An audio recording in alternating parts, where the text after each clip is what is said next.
Muito bem, passamos agora nesse Hangout a ver o que vem a ser dor, né, nos seus vários e múltiplos significados. Dor é uma sensação desagradável que varia desde desconforto leve e excruciante, associada a um processo destrutivo atual ou potencial dos tecidos, que se expressa através de uma reação orgânica e ou emocional. Iniciação da dor. A dor é mais que uma resposta resultante da integração central impulsos dos nervos periféricos, ativados por estímulos locais. De fato, a dor é uma experiência sensorial e emocional desagradável associada a uma lesão real ou potencial, ou descrita em termos de tal definição da Associação Internacional para o Estudo da Dor, IASP, ou IASP. Distingue-se basicamente duas categorias: a dor nociceptiva e a dor neuropática. Na dor nociceptiva, há três tipos de estímulos que podem levar à geração dos potenciais da ação nos axônios desses nervos. Primeiro, variações mecânicas ou térmicas que ativam diretamente as terminações nervosas ou receptoras. Segundo, fatores químicos libertados na área da terminação nervosa. Estes incluem compostos presentes apenas em células íntegras e que são libertados para o meio extracelular eh, a quando de lesões como os íons potássio e ácidos. Terceiro, fatores libertados pelas células inflamatórias, como a bradicinina, a serotonina, a histamina e as enzimas proteolíticas. Vias da dor. Vias nervosas periféricas da dor. A via rápida, ou do trato espinotalâmico é a mais recente evolutivamente. É iniciada por estímulos mecânicos ou térmicos principalmente. Ela utiliza neurônios de axônios rápidos, isto é, de grande diâmetro, as fibras A delta, 12 a 30 metros por segundo. Esta é uma via que produz a sensação da dor aguda e bem localizada. O seu neurônio ocupa a lâmina 1 da medula espinhal e cruza imediatamente para o lado contrário. Aí acende na substância branca, na região anterolateral, até fazer sinapse, principalmente no tálamo, núcleos posterolateral ventrais, mas também na formação reticular. A via lenta, ou do trato paleoespinotalâmico, é a mais primitiva em termos evolutivos. É iniciada pelos fatores químicos. Ela utiliza axônios lentos de diâmetro reduzido e velocidades de condução de apenas 0,5 a 2 metros por segundo. Esta via produz dor mal localizada pelo indivíduo e contínua. O seu neurônio ocupa a lâmina quinta ou 5 da medula espinhal e acende depois de cruzar para o lado oposto no trato anterolateral, às vezes não cruzando. Fazem sinapse na formação reticular, no colículo superior e na substância cinzenta periaquedutal. Se, por exemplo, um indivíduo sofrer um golpe, a sensação de dor imediata é a rápida, devido às forças mecânicas que estiram o tecido conjuntivo, onde se localizam receptores de dor. Esta dor dura apenas um tempo muito limitado, mas à medida que o tecido morre e extravasa o conteúdo celular com diversas substâncias e chegam à região danificada as células inflamatórias, a dor que permanece é a dor lenta. O feto começa a sentir dor a partir da 28ª semana. Vias nervosas centrais.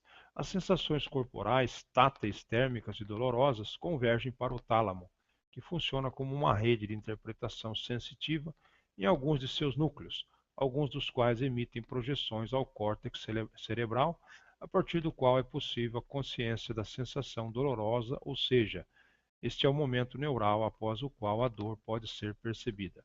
A dor mais significativa do ponto de vista terapêutico é quase sempre aquela que é produzida pela via lenta.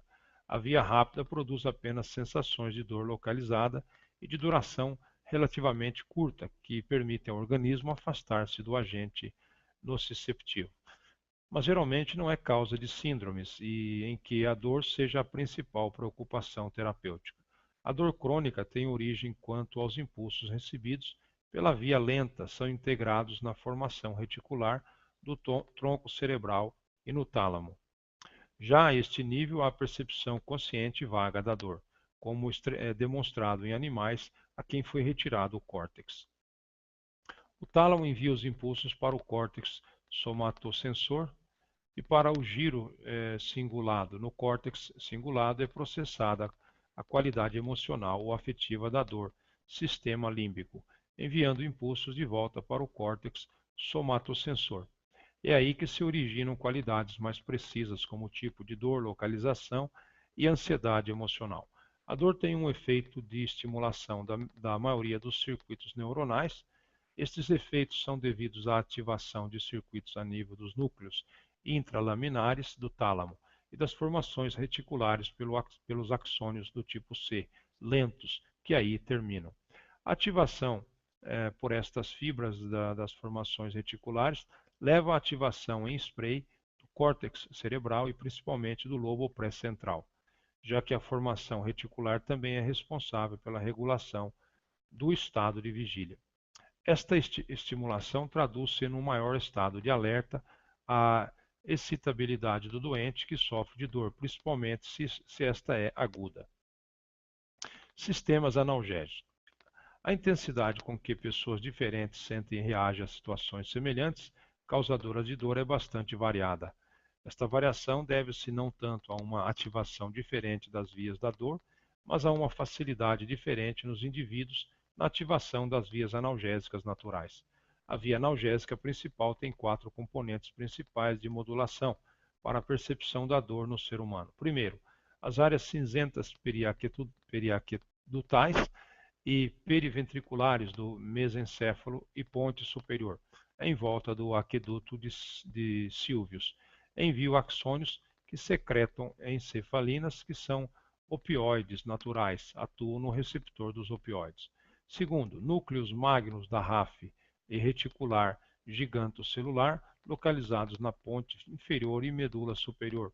Recebe os axônios das áreas periaquedutais e envia os seus para as colunas dorsolaterais da medula espinhal, onde liberam serotonina. Terceiro, núcleos de interneurônios na medula espinhal dorsal, localizados na substância gelatinosa, inibem a criação de potenciais de ação ao liberar encefalinas e endorfinas na sinapse local com os neurônios aferentes da dor. A analgesia produzida por esta via, que é total, dura de alguns minutos a horas. A inibição do sinal dá-se principalmente a nível do segmento da medula espinhal correspondente à origem da dor, mas também a outros níveis, como nos próprios núcleos reticulares e talâmicos. Julga-se que este sistema permite uma regulação em feedback do nível da dor. A excitação excessiva da via da dor induz um aumento dos sinais analgésicos a nível talâmico, reduzindo a intensidade percebida da dor. Outras áreas do cérebro, como as do sistema límbico, que faz o controle emocional, também estão envolvidas em estimular ou inibir as analgésicas naturais, as vias analgésicas naturais. Os núcleos paraventriculares do hipotálamo estimulam as áreas periaquedutais através da liberação do beta-endorfinas, opioides naturais. Assim, uma mesma lesão tecidual pode causar muito mais dor se for de causa desconhecida ou considerada pelo indivíduo como significativa, do que se for de causa conhecida ou tida por pouco perigosa. Além desta via específica para determinados sentimentos espinhais, a hipófise produz também beta-endorfinas, que são liberadas para o sangue e para todo o cérebro e podem ter importância na diminuição das sensações dolorosas em indivíduos com síndromes sistêmicas. Sistema da teoria das comportas. É outro mecanismo analgésico proposto por Melzack e Wall em 1965, de importância local. A estimulação de grande número de fibras aferentes à alfa-beta, após estímulos táteis no mesmo segmento, ativa interneurônios produtores de encefalinas que inibem as fibras C da dor. Virtualmente todas as pessoas conhecem e fazem uso do mecanismo contemplado pela teoria das comportas, mesmo que de maneira inconsciente. Quem nunca instintivamente massageou um local onde, em virtude de uma pancada, estava sentindo dor? A massagem estimula as fibras aferentes à alfa-beta, que por sua vez levam a uma analgesia no local dolorido. Subjetividade da dor. A dor é sempre subjetiva. Cada indivíduo aprende a aplicação da palavra através de experiências relacionadas com lesões nos primeiros anos de vida. Os biologistas sabem que os estímulos causadores de dor são capazes de lesão tecidual. Assim, a dor é aquela experiência que associamos com lesão tecidual real ou potencial. Sem dúvida, é uma sensação em uma ou mais partes do organismo, mas sempre é desagradável e, portanto, representa uma experiência emocional. Experiências que se assemelham com a dor, por exemplo, picadas de insetos, mas que não são desagradáveis, não devem ser rotuladas de dor. Experiências anormais, desagradáveis, diestesias, também podem ser dolorosas, porém, não o são necessariamente porque subjetivamente podem não apresentar as qualidades sensitivas usuais da dor. Muitas pessoas relatam dor na ausência de lesão tecidual ou de qualquer outra causa fisiopatológica provável. Geralmente, isto acontece por motivos psicológicos. É impossível distinguir a sua experiência da que é devido à lesão tecidual se aceitarmos o relato subjetivo. Caso encare sua experiência como dor e a relatem da mesma forma que a dor causada por lesão tecidual, ela deve ser aceita como dor. Esta definição evita ligar a dor ao estímulo. A atividade provocada no nociceptor e nas vias nociceptivas por um estímulo não é dor. Esta sempre representa um espaço, um estado psicológico, muito embora saibamos que a dor, na maioria das vezes, apresenta uma causa física imediata. A abordagem que se faz da dor atualmente é que ela é um fenômeno biopsicossocial que resulta de uma combinação de fatores biológicos, psicológicos, comportamentais, sociais e culturais, e não uma entidade dicotômica. Tipos de dor. A respeito da terminologia referente à dor, pode-se esclarecer os seguintes aspectos. O limiar de dor fisiológico estável do indivíduo para o outro pode ser definido como o ponto ou momento em que um dado estímulo é reconhecido como doloroso. Quando se usa calor como fator de estimulação, o limiar doloroso situa-se em torno de 44 graus, não só para o homem, como também para diferentes mamíferos, símios, ratos. Limiar de tolerância é o ponto em que o estímulo alcança tal intensidade que não mais pode ser aceitavelmente tolerado e na mesma experiência alcança os 48 graus. Difere do fisiológico porque varia conforme o indivíduo, em diferentes ocasiões, e é influenciado por fatores culturais e psicológicos. Resistência à dor seria a diferença entre os dois liminares. Expressa a amplitude de uma estimulação dolorosa a qual o indivíduo pode aceitavelmente resistir. É também modificada por traços culturais e emocionais, e ao sistema límbico cabe a modulação da resposta comportamental à dor. Para efeito de classificação médica, a dor é devida em duas categorias: as agudas, que têm duração limitada e causas geralmente conhecidas, e as crônicas, que duram mais de 3 meses e têm causa desconhecida ou mal definida. Esta última categoria de dor aparece quando o mecanismo de dor não funciona adequadamente ou doenças associadas a ele tornam-se crônicas. Significado evolutivo. A dor é uma qualidade sensorial fundamental que alerta os indivíduos para a ocorrência de lesões teciduais, permitindo que mecanismos de defesa ou fuga sejam adotados. Embora possa parecer estranho, a dor é um efeito extremamente necessário. É o sinal de alarme de que algum dano ou lesão está ocorrendo. Por exemplo, em certas doenças como a hanseníase, podem ocorrer lesões nas terminações nervosas, tais que a dor deixa de ser percebida. Isto faz com que, com o passar do tempo, ocorram lesões que podem vir a desfigurar o portador. Como o doente não sente dor, acontece, por exemplo, de cortar um dedo com a faca sem o perceber, ou em lugares onde as condições de vida são muito precárias, como nos tempos antigos eram os lugares onde os doentes eram confinados, ter-se uma parte do corpo comida por ratos. É, no fundo, um estado de consciência com um tom afetivo de desagravo, às vezes muito elevado, acompanhado de reações que tendem a remover ou evadir as causas que a provocam. Ela é produzida por alterações na normalidade estrutural e funcional de alguma parte do organismo. História.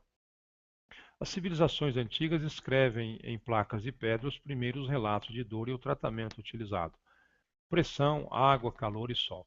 O homem primitivo relacionava a dor ao mal, magia e demônios.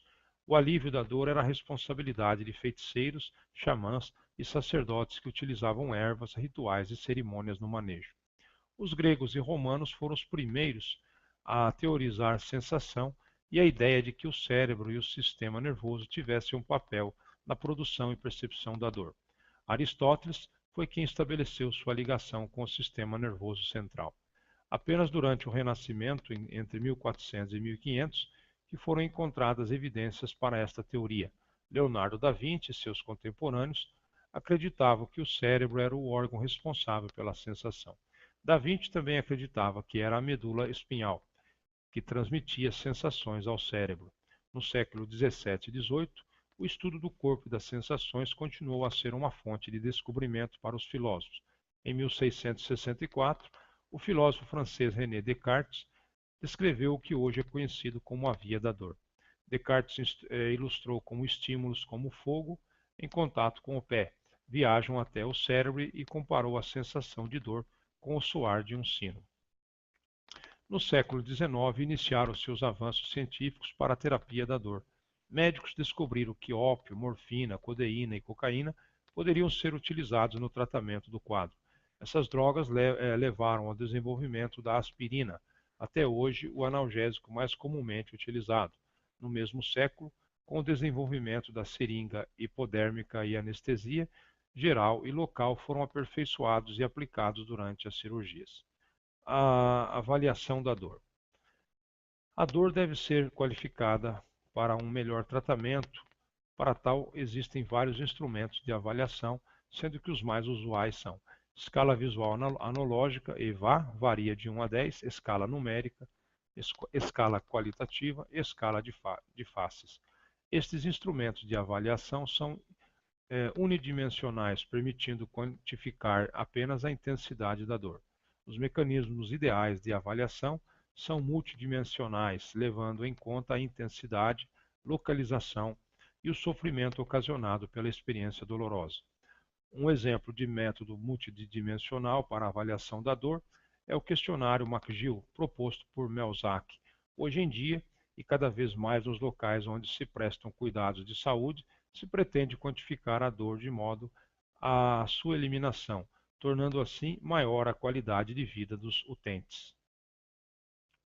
Então, legal, ficamos aí com essa definição médica do que vem a ser a dor, né? E como ela se transmite. Muito bem, então num próximo Hangout nós abordaremos algum outro assunto que venha nos enriquecer culturalmente na nossa existência.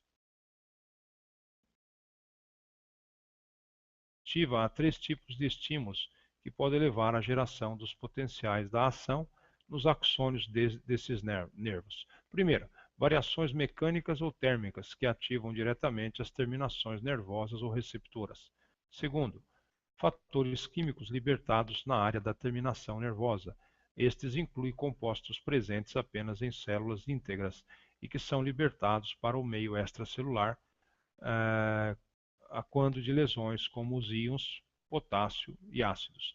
Terceiro, fatores libertados pelas células inflamatórias, como a bradicinina, a serotonina, a histamina e as enzimas proteolíticas. Vias da dor. Vias nervosas periféricas da dor. A via rápida, ou do trato neoespinotalâmico, é a mais recente evolutivamente. É iniciada por estímulos mecânicos ou térmicos principalmente. Ela utiliza neurônios de axônios rápidos, isto é, de grande diâmetro. As fibras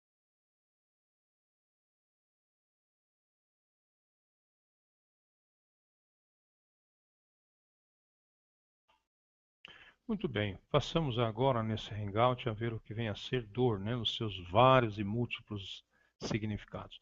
Dor é uma sensação desagradável que varia desde desconforto leve e excruciante, associada a um processo destrutivo atual ou potencial dos tecidos, que se expressa através de uma reação orgânica e ou emocional. Iniciação da dor, A delta, 12-30 metros por segundo.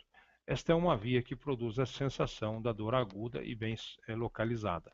O seu neurônio ocupa a lâmina 1 da medula espinhal e cruza imediatamente para o lado contrário. Aí acende na substância branca, na região anterolateral, até fazer sinapse, principalmente no tálamo, núcleos posterolateral ventrais, mas também na formação reticular. A via lenta ou do trato paleoespinotalâmico, a dor é mais que uma resposta resultante da integração central dos pulsos dos nervos periféricos, ativados por estímulos locais. De fato, a dor é uma experiência sensorial e emocional desagradável associada a uma lesão real ou potencial, ou descrita em termos de tal definição da Associação Internacional para o Estudo da Dor, IASP, ou IASP. Distingue-se basicamente duas categorias: a dor nociceptiva e a dor neuropática. Na dor nociceptiva,